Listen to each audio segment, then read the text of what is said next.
All right, so the battles are done. Now, we have two questions. I think we're going to take one of them for this episode and take one of the next. So one thing we want to talk about, I thought was an interesting thing, is in this new day and age, and even when we were coming up, like things have changed. So what does success in hip-hop look like right now? Or at least in music, but specifically in hip-hop, because I think that's the thing that people watching or listening could relate to the most.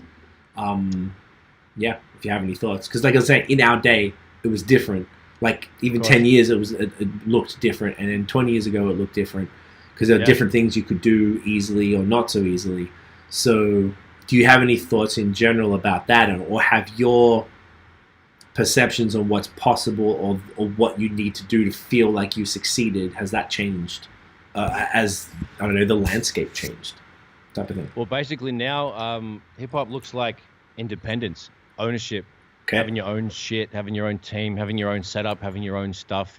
10 years ago when we were, in Australia or even further, it's all about, let's go get a deal, sign to a major, we're going to get some linking with some other teams and other businesses, which always end up fucking you in the end. So now it's all about ownership, independence, touring and getting away, or if you're going to go the major, you're only doing it for assistance to get like distribution, or it's not like a full deal. It's just like the right amount of assistance that you need to get to the next sort of step. Because there's a lot of independents that just got a, whatever you call it, like a side-by-side deal with the fucking, I don't know. So yeah, hip-hop now, success is having your own setup, own team, and owning everything. I like that. I think that's definitely what it is. And I think the other question is like, so there's also the chances of like, before it was like, success meant winning a Grammy, having a platinum album, having a fucking #1, blah, blah, blah. I think those metrics still matter to some people, but I feel like the vast majority of people, it's almost like, I don't know, I feel like if you can live off the music and the money that you make from your music, whether it's through sync placements, through like your streaming royalties and sales of the actual music, through merch, and through whenever the shit gets back to normal live shows.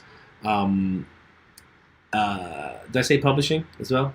So actually the back end, the radio plays as well from the other side. Yep. If you could make a sustainable living, I feel like that feels kind of like success. Like in my mind now, like before it had to always be like playing arenas or like accepting the Grammy and stuff. But now you realize Grammys don't mean shit. It's rigged. No. Even like absolutely. I saw today a bunch of talk about the Billboard. It's like it was trending on Twitter about Billboard being rigged because I don't want to talk about him again, but 6ix9ine went on a rant about it because he thought he got screwed because of... Did you see that?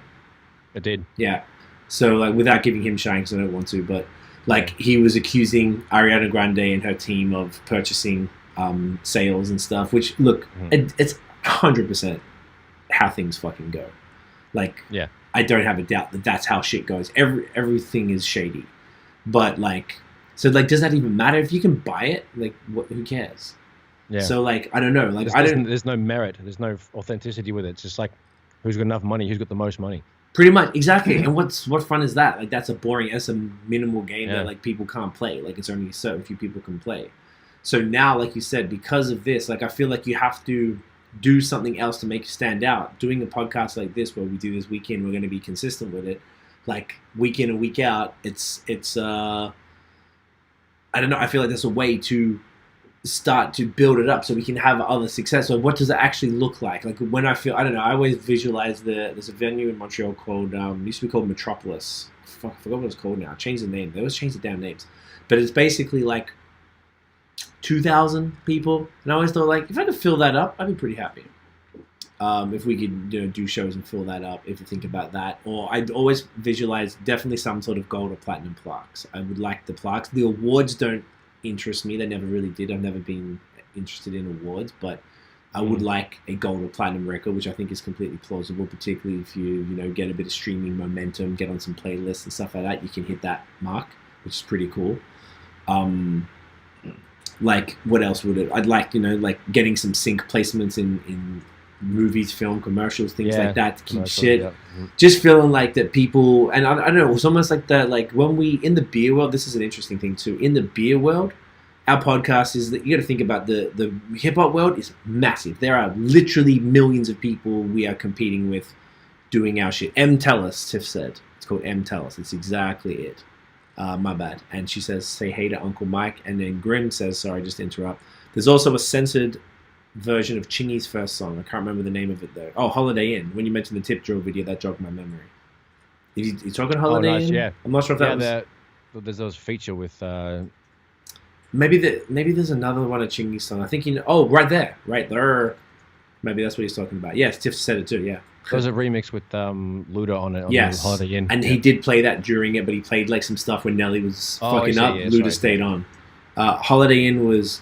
No, I was Chingy at the Holiday Inn. What you doing? Now we chilling. That Cassidy was the R. Kelly song. Motel and the Kid Cassidy. Even though we can't talk about R. Kelly.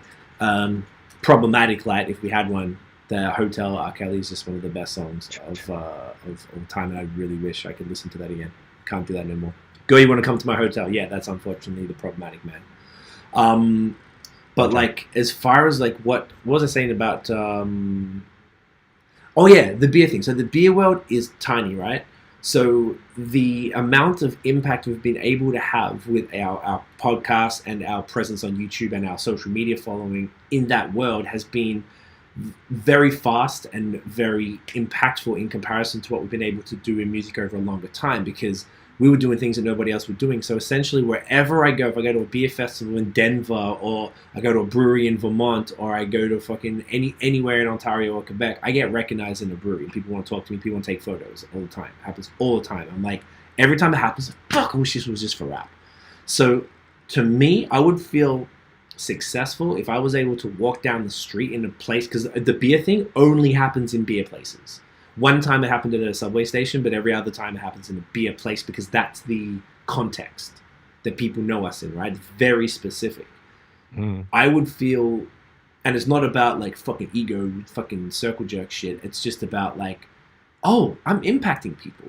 Like, if people come up to me in the street and go, yo, you see, and that's happened, it has happened before, but like a handful of times over the years, as opposed to it happens every single time we go to a brewery for the other stuff. True. And you too, like whatever. But it's like when people, yeah, man, I fuck with your music, bro. And like the beer people are doing that now. The beer people have come. There was a dude at the Bose Festival a couple of years ago when dudes come up and was like, yo, the podcast, yo, I dig your music, man. I was like, yo, that meant more to me, because that doesn't happen very often. So if I know that it's impacting people and they're appreciating the content, that's why I'm hoping something like this podcast, that one is an excuse to hang out with my brother and then talk about rap music for every week.